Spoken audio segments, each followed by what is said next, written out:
Halo selamat malam pemirsa, walaupun Ketua KPK Firly Bahuri telah ditetapkan sebagai tersangka kasus pemerasan, namun Firly tidak kunjung mundur dari jabatannya.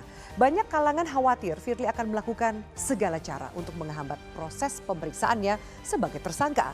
Apalagi sebagai Ketua KPK, Firly memiliki kewenangan besar untuk melakukan apapun, bahkan bisa saja melarikan diri kapan saja. Itulah yang akan kami sajikan dalam editorial pada malam hari ini, Firly berhentilah. Bersama saya Afiani Malik.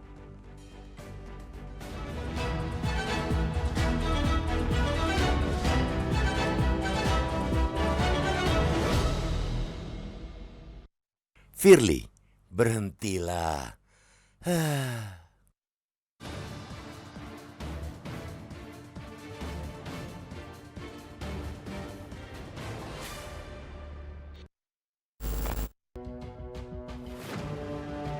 Kasus dugaan pemerasan terhadap mantan Menteri Pertanian, Mentan Syahrul Yassin Limpo atau SYL, yang melibatkan Ketua KPK Firly Bahuri memasuki babak baru. Polda Metro Jaya telah menetapkan Firly sebagai tersangka pada Rabu 23 November setelah melalui 47 hari masa penyidikan, 3 kali panggilan pemeriksaan dengan 2 kali mangkir dan 2 kali gelar perkara. Tidak tanggung-tanggung, Polda Metro Jaya menjeratnya dengan 3 pasal berlapis sekaligus. Firly dikenai pasal 12E atau pasal 12B atau pasal 11 Undang-Undang Tindak Pidana Korupsi atau Tipikor. Jenderal Polisi Purnawirawan bintang 3 itu pun terancam hukuman paling berat penjara seumur hidup. Penetapan Firly sebagai tersangka patut diapresiasi karena telah memberikan kepastian hukum sehingga kasus yang merusak nalar publik itu tidak kian berlarut-larut. Merusak nalar karena komandan lembaga anti korupsi yang semestinya memimpin agenda pemberantasan korupsi malah terbukti melakukan korupsi. Makin ironis lagi karena beberapa jam sebelumnya Firly baru saja mendapat penghargaan Anugerah Reksa Banda terkait pencegahan korupsi yang diberikan langsung oleh Menteri Keuangan Sri Mulyani. Ironi tersebut akan semakin menjadi-jadi bila dengan statusnya kini sebagai tersangka korupsi, Firly tak segera mengundurkan diri dari posisinya sebagai Ketua KPK. Ia bisa saja menyontoh pejabat negara yang lain yang enggan mundur meski sudah ditetapkan menjadi tersangka, seperti Wakil Menteri Hukum dan HAM Edward Omar Syarif Hierye. Firly juga bisa berlindung di balik asas praduga tak bersalah. Namun kiranya sangat tidak elok kalau sekelas Ketua KPK rela menggadaikan hati nurani dan rasa malunya demi mempertahankan jabatannya. Di sisi lain, dengan status tersangka korupsi dengan ancaman pidana seumur hidup, polisi juga mestinya tak perlu segan untuk segera menahan Firly. Polisi tak bisa lagi berlambat-lambat seperti sebelum penetapan Firly sebagai tersangka. Jika polisi bergerak lambat, terus terang, publik akan khawatir karena dengan kewenangan yang amat besar sebagai pimpinan KPK, Firly bisa memanfaatkannya untuk menghilangkan barang bukti. Ia juga bisa melarikan diri kapan saja. Tak cukup sampai di situ, Presiden Joko Widodo juga seharusnya tidak boleh berpangku tangan dalam kasus Firly ini. Jika Firly ngotot tidak mau mundur atau polisi tidak segera menahan Firly, Presiden punya kewenangan memecat dan memberhentikan sementara. Di Undang-Undang KPK jelas disebut, pimpinan KPK yang ditetapkan menjadi tersangka tindak pidana kejahatan diberhentikan sementara dari jabatannya. Pemberhentian itu ditetapkan dengan keputusan Presiden atau Kepres. Dengan dasar kuat itu, masa Presiden tidak berani memecat Ketua KPK.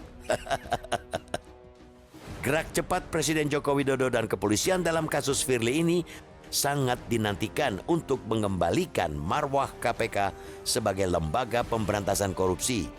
Kiranya sungguh tidak elok bila lembaga anti rasuah yang bertugas menyapu bersih tindak korupsi justru dipimpin seseorang dengan status tersangka korupsi.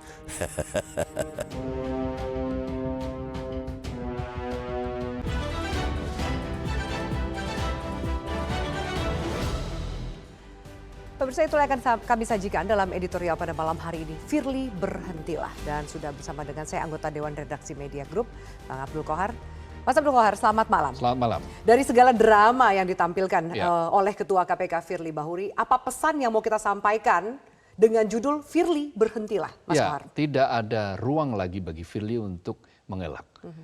Sudah terlalu telak fakta yang ada. Selain itu, beberapa bukti-bukti sudah nyata bahwa dia setidak-tidaknya melanggar etik.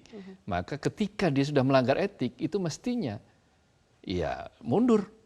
Tetapi ketika dia mencoba untuk terus melawan, setelah 47 hari kasusnya naik dari penyelidikan menjadi penyidikan, setelah melalui drama 3 kali pemanggilan dengan 2 kali mangkir, Betul. plus 2 kali gelar perkara, maka akhirnya toh dia jadi tersangka. Karena itu yang pertama, yang terbaik bagi Firly adalah mundur. Berhenti untuk melawan, berhenti untuk selalu menyatakan bahwa dia tidak bersalah, berhenti untuk menyatakan menjadikan KPK sebagai tameng seolah-olah dia sedang diserang balik oleh koruptor, dan berhenti dari semua alasan-alasan yang mestinya membuat dia akan semakin berada dalam posisi yang tersudut. Jadi jalanilah proses hukum, hadapilah proses hukumnya dengan jantan. Ya, dengan kesatria bahwa dalam posisi seperti ini sebetulnya dia sudah tidak layak lagi untuk berada pada posisi jabatan. Ketua KPK. Dia harusnya menimbang, berkontemplasi lah.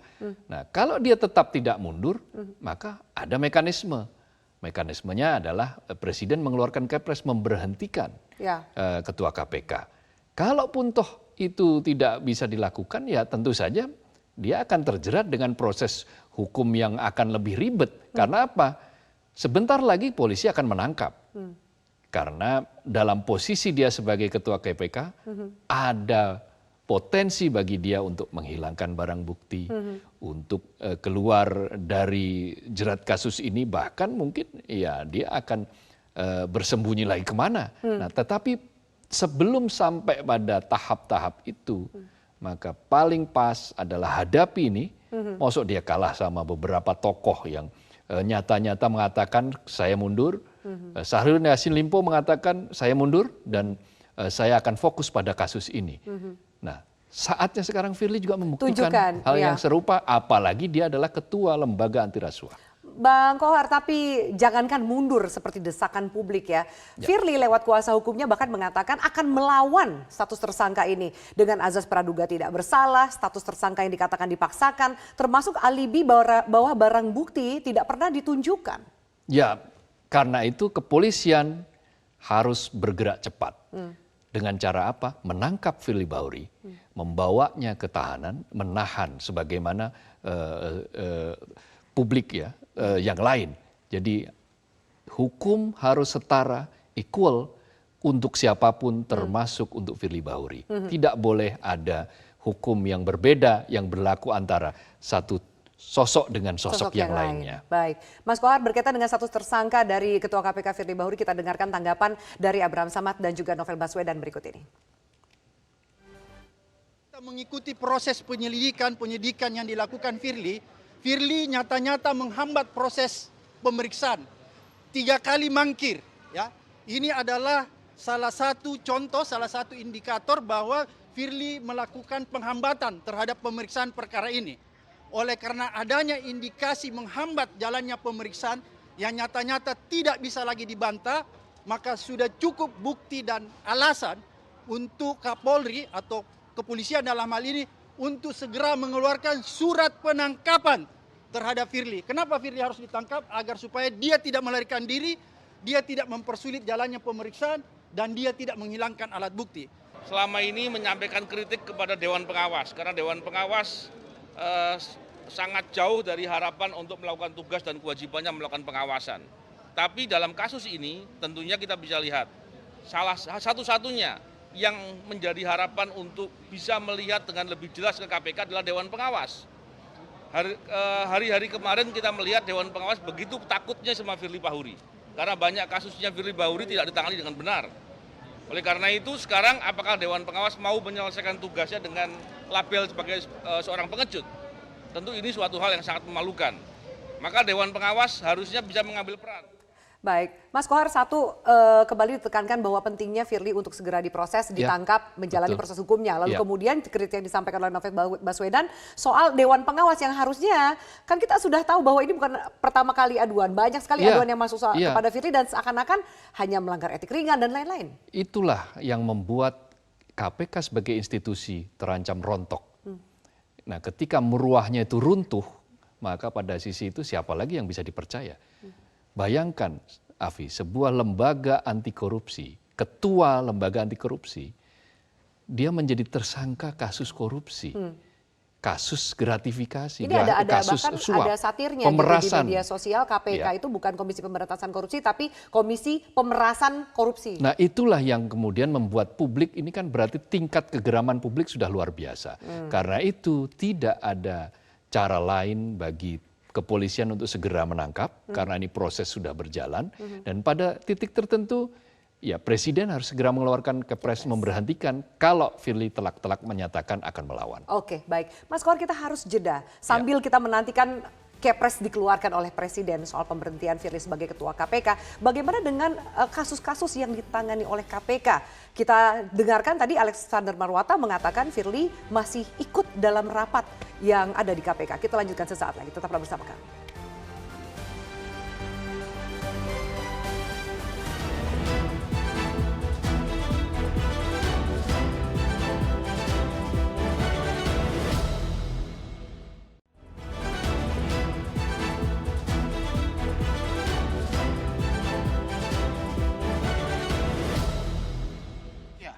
Mekanisme formal yang diatur kan seperti itu.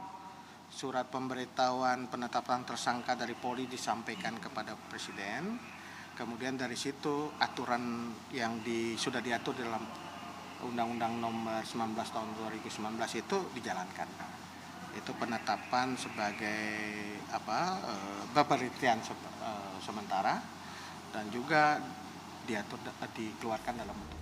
Ya, baik Mas Kohar, kita lanjutkan sambil tadi menunggu proses Kepres yang dikeluarkan oleh Presiden. Kita sedikit kilas balik bahwa ini prosesnya terbuka, ternyata adanya tindak pemerasan dari Firly Bahuri adalah berawal dari nyanyian mantan Menteri Pertanian Syahrul Yassin Limpo.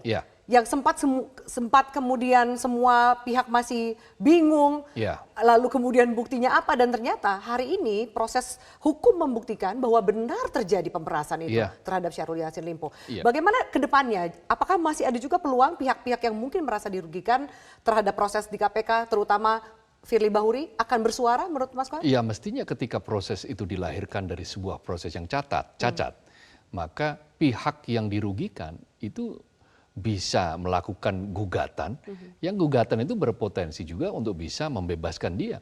Karena apa yang dia lakukan, apa yang dia kemudian akui, itu merupakan bentuk dari sebuah tekanan. Apa yang dilakukan oleh Firly dengan memeras, blackmail, itu kan juga bentuk tekanan. Nah, pada posisi itu mestinya para pihak perkara ini harus didudukkan kembali. Tetapi yang paling penting, Afi, adalah bahwa ini adalah luka, borok, yang paling menganga di KPK. Dalam kepemimpinan Firly kita mencatat skor KPK jeblok. Dari 38 menjadi 34, penurunan terburuk sejak reformasi. Skornya itu, indeks persepsi korupsinya.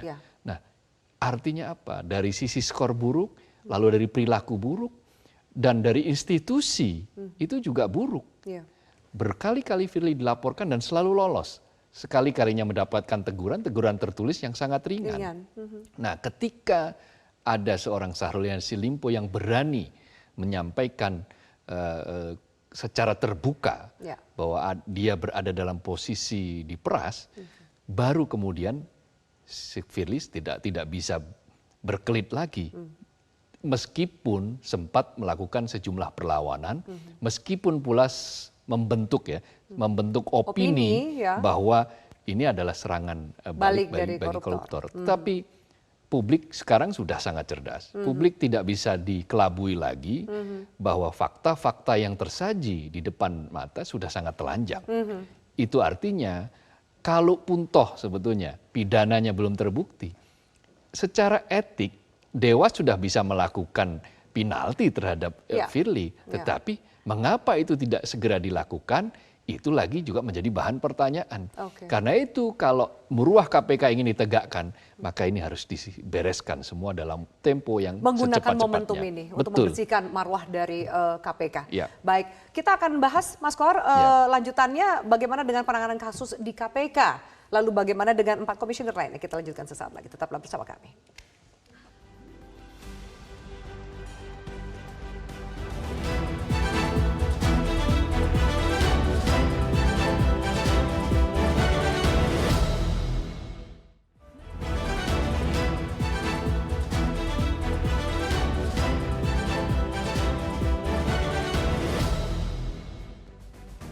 Ya, pemirsa, ini kami tampilkan hasil polling yang kami lakukan di aplikasi X Metro TV. Dengan Firly ditetapkan sebagai tersangka, apakah sudah seharusnya Presiden memberhentikan Firly dari KPK?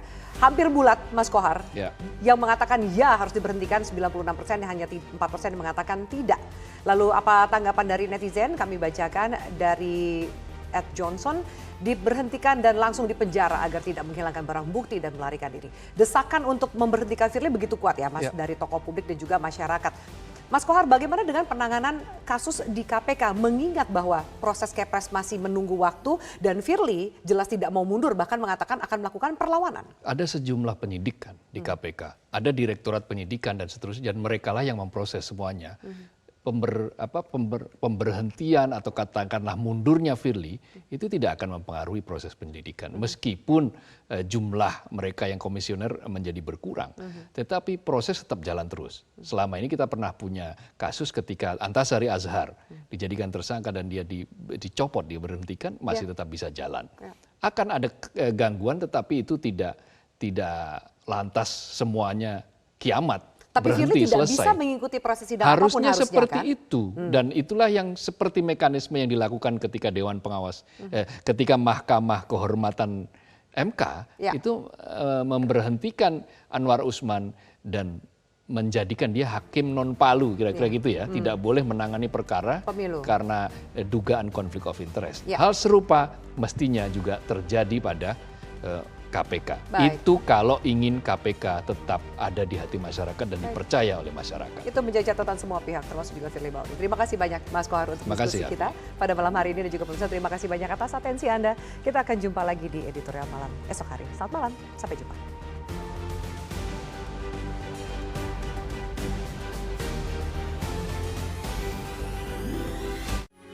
Metro TV.